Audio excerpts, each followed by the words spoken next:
guys, welcome back to Medical Coding with Blue. Today's episode is all about advice to nurses who want to do CDI, or Clinical Documentation Improvement, Clinical Documentation Integrity. If you are brand new to my channel, welcome. I am Blue, I'm a medical coder. Okay guys, I got a really interesting comment from a nurse, and I'm going to read this and then we're going to get into it. So let us begin. All right, so she says, I have a question. I am an RN, and is it okay if I do CDIP, or Clinical Documentation Improvement Practitioner, directly and not a CCS, or the Certified Coding Specialist? I don't have any experience in medical coding. Also, I went to the AHIMA, the American Health Information Management Association website, and there is a CDIP bundle course. Is that enough to learn before taking the exam? Thank you. Okay, so here's the thing. When it comes to nurses who want to do CDI, I always recommend, although it is not a prerequisite, it is not even a requirement, but what I am is a veteran medical coder with 14 years of experience. So I know. I have done a little bit of CDI, but CDI is advanced. And for CDI, if you guys don't know, CDIs, or Clinical Documentation Improvement, Clinical Documentation Integrity, is basically looking for those holes in the documentation so that the provider can get better with their documentation, so the integrity part of it all comes into play, right? So that we have better documentation as medical coders to work with.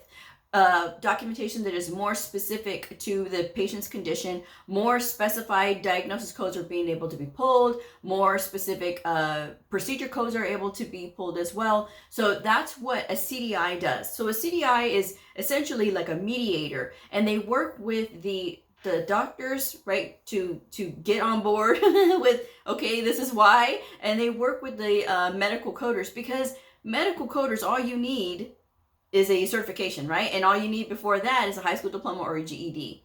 So a lot of medical coders that come into the field don't come from backgrounds in medical, but nurses do. And so nurses are able, because they have that trained eye, they can spot where there's a hole in the documentation. They can say, well, the provider documented this and they documented this, but what happened here? So they're able to spot those things because of their clinical training. Whereas a medical coder can be able to get there, but it takes them time, and that medical coder really has to be dedicated to looking at documentation and being committed to learning, so that way they can see, like, okay, there is a hole here, something is missing, something could be more specific here, because we have all of these clinical indicators and we have all of these clues that tell us that there is something more specific. But again, it takes time. So that's why CDI has become a hot issue, right? Because they're seeing the value of having CDIs in these clinics, because they're saying, okay, well, the coder didn't catch that because they're not clinically trained, but a nurse can catch this. So the thing that I say is this: it is important and imperative for a nurse who wants to be a CDI. If you want to be an effective CDI, learn medical coding first. Get a medical coding certification first, at least. Now, I recommend this, and you don't have to follow my advice. If you want to go do CDI, that is totally fine. You want to just be a nurse and have a CDI thing and not have any medical coding credentials at all, that is totally fine. But I'm telling you, you're missing part of the puzzle. And this is all about puzzles, right? Medical coding, this health information field, it is all about the puzzles. We have to know what doctors know while never having gone to medical school, okay? Now, nurses, because of their clinical background and all of their training and everything, they're really good at being able to see this stuff. But if you don't understand the language of the coding, it's not going to make a whole lot of sense. Like, whereas a coder would be able to see, hey, I need this. A CDI who's a nurse might say, well, that's not really important because it's okay with this code here. But again, if a nurse was actually a medical coder, they can see how that medical coder saw that there is this hole and there's something missing, and oh yeah, maybe the coder is right. We need to go ahead and get this provider to get on board to figure out like what is going on here, so they can improve their documentation, so that the quality of the documentation that the coder is working with will be a lot better, so that a more specific code can be selected. So there's a lot of like, I don't know how to explain it other than the fact that sometimes nurses think, well, I have this nursing degree. Why should medical coding be hard? Medical coding is different. Medical coding is not like, it's not like nursing. And I've heard from nurses, I get two sides of the spectrum. I get nurses who say, Bleu, you were right. I thought this was going to be easy, and it's actually not. This is actually really difficult to understand. I don't know how you coders do it, because like I'm in school and I don't get it. And then I get the other side of nurses that say, well, who are you? How dare you? I'm a nurse. I know all of these things. I can figure this out. And they don't tell me later how they're doing in their medical coding course. And sometimes they'll say, you know, well, you say that it takes at least 9 months, 12 months, or 18 months. I made it through in 4 months. Okay, all right. Doesn't mean that you understand what's going on. Book coding and real world coding are two different things. And so that's where I'm saying, if we can kind of get that out of the way, right? That preconceived notion of this is easy or this is hard, right? If we can get that out of the way and then get everybody like on the same page with the education part, as far as like, if you're going to do CDI, at least know the coding first, at least understand the coding guidelines, at least understand the coding rules, at least understand all of these things, so that when you are in there with that provider, you're better prepared to help them.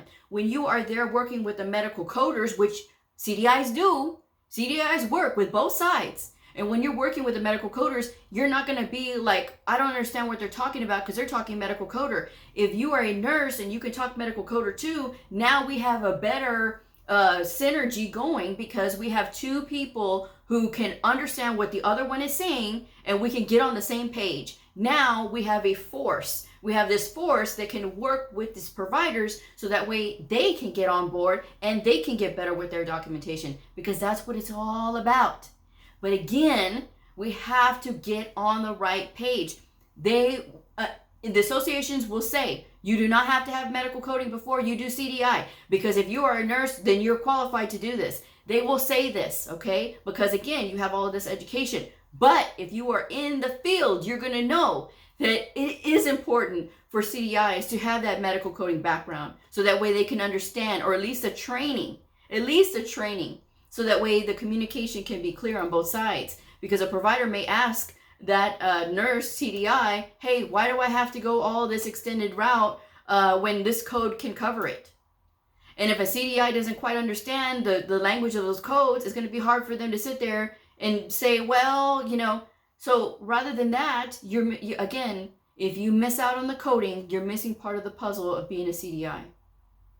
Nurses make great CDIs when they understand the language of coding. So I always am going to recommend getting as educated as you can, especially when it comes to something as strict and as important as CDI, because a strong CDI, listen to this, just hear me out. A strong CDI can mean the difference between a facility performing outstanding and a facility performing average. That's the difference between a good CDI that knows that medical coding language versus a person who, I'm a nurse, so I'm going to be a CDI. And I have no idea what these codes mean, but I know that I can see that there may be a hole here. But how do you know if you don't know what hole to look for, as far as like there's a coding, there's a code that can be more specific here? How do we know? Again, and so a good CDI is key. Is a key to helping coders and is a key to helping providers. Because sometimes not all, I will say this, a vast majority of medical coders are afraid to talk to their providers because they get intimidated. You can't get intimidated, medical coders, if you're listening to this. You can't. You cannot get intimidated when it comes to these providers. They will be loud, they will be scary, and some of them will raise their voice, and that's okay because that's what they do, and sometimes they do it because they want you to do what they're telling you to do.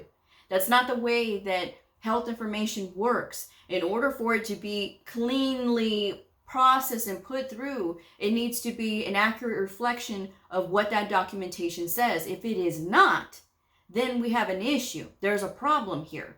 So again, guys, if you are a medical coder, you need to work on your presence, and you got to work on your communication skills so that you can communicate with these alpha personalities. If you are a nurse and you're going to be working right in the middle between those coders and that provider, you have to make sure that you are a very good communicator, that you can work obviously with these alpha personalities, but that you can also work with these medical coders as well. Because at the end of the day, our goal is all the same, right?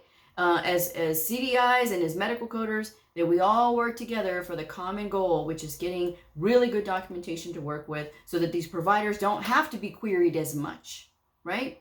And if they're not queried as much, they're able to continue to do their things. It's less stress. There's nothing worse than constantly getting pestered and being chased after with the red pen because they're doing something wrong, or maybe they don't get it. And, you know, there's already that built-in relationship that doctors and nurses have because they're used to those relationships. It's from the time that they are in medical school, they start learning to work with nurses. And where medical coders, you know, if no nursing background, but just medical coders, you know, it's hard work to get to that position. But again, I mean, you can, like I said, you can do this without having a medical coding certification, but I'm telling you that you're selling yourself short because you're not going to quite understand everything that you need to understand. And again, with CDI, because it's so popular now and it's more people are doing it and things like that, these are very difficult exams to pass. These are not easy exams to pass. There is, you know, a lot of things that go into CDI, and there's a lot of things that you do have to know. And it's that pathophysiology part, again, knowing your coding rules, that all goes into it. So I'm saying that if you want to invest in all that, that the best way to really understand what's fully going on is to start with the certification. Now, if you are a nurse and you want to say, well, do I start off with the CCS, or do I start off with the CCA, or do I start off with the CPC? What do I do? I've done the cost comparisons with AHIMA and AAPC, and I think that if you are a nurse, I think it's more advantageous for you to go and get either the CCA or even the CCS. Either one of these. The CCA is just an entry level. I've known plenty of nurses who have a CCA and they do very well. I have even seen articles written by doctors who have a CCA. So it's a pretty powerful certification, and it just means that you have a competence and the entry level knowledge of medical coding. That's all it says. I had it for 13 years and I did very well. But if you want to go for that advanced credential of the CCS, I'm telling you guys now, if you're a nurse out there and you're thinking about getting that CCS, the CCS is a very serious credential. This credential says that you have mastered inpatient and outpatient coding. And yes, students have studied for it with no experience in medical coding, and they've been able to pass it. It is recommended that you do have experience before taking this certification, because there used to be a stipulation on the AHIMA website that you had to go through an AHIMA approved program or have experience before you could even attempt the CCS. But now they say that it's okay that you can take the CCS, you know, if you feel that you are ready for it. This is a very intense exam. I have taken it. I took it last year, and I took the CCSP, which is the mastery of the outpatient setting, and I had an hour and 20 minutes, an hour and 10 minutes left to spare on the clock. It's a 4-hour exam. The CCS is also a 4-hour exam. I had 8 minutes left on the clock. That's how serious this exam is, because again, it's covering inpatient and outpatient. And that is the gold standard of medical coding credentials. All you need when you talk about medical coding credentials, that's the one that 99.999% of these employers will ask for. So that's why I'm saying, if you're wanting to take that one, it's a very serious test. You got to make sure that you're really prepared for it. You got to be able to read fast. You got to be able to decide and change mindsets quickly, because sometimes, you know, people don't want to switch mindsets fast. You know, you're switching from the outpatient setting to the inpatient setting, and they're all mixed up in all together, but it's testing you on both of these settings, and both of these settings have different rules, and they use the different books, right? The inpatient procedures is covered in the ICD-10 PCS. The outpatient procedures are covered with the CPT manual, and they both use the ICD-10 CM, which is the diagnosis book. So if you are looking to get into this and you're a nurse, just know that it's better if you start off with the medical coding certification, either the CCA or the CCS, and then get into the CDIP or go through ACTIS and check them out as well. They have a very good credential for inpatient or even outpatient CDI. So that is another reference you can check out. I will leave that website in the description box below, so that way you can check directly with them and see what questions you may have. But I will say that when it comes to the CDI credentials, the ACTIS is the gold standards of CDI credentials, the ones that they offer, the CCDS and the CCDSO. So that is what you want to look at if you are really serious about getting into CDI. So that is my message for today.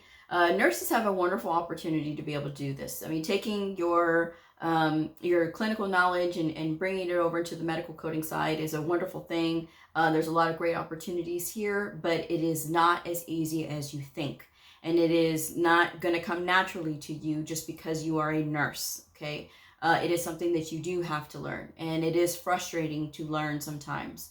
But if you get frustrated, there are tutors out there. There's a ton of them on LinkedIn. I'm a tutor myself. My rates are also in the description box below.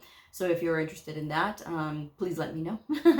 All right, so I'm going to go ahead and wrap this one up. Thank you guys so much for joining me. If this video helped you, please give it a like, subscribe, and share, and I'll see y'all next time. Bye.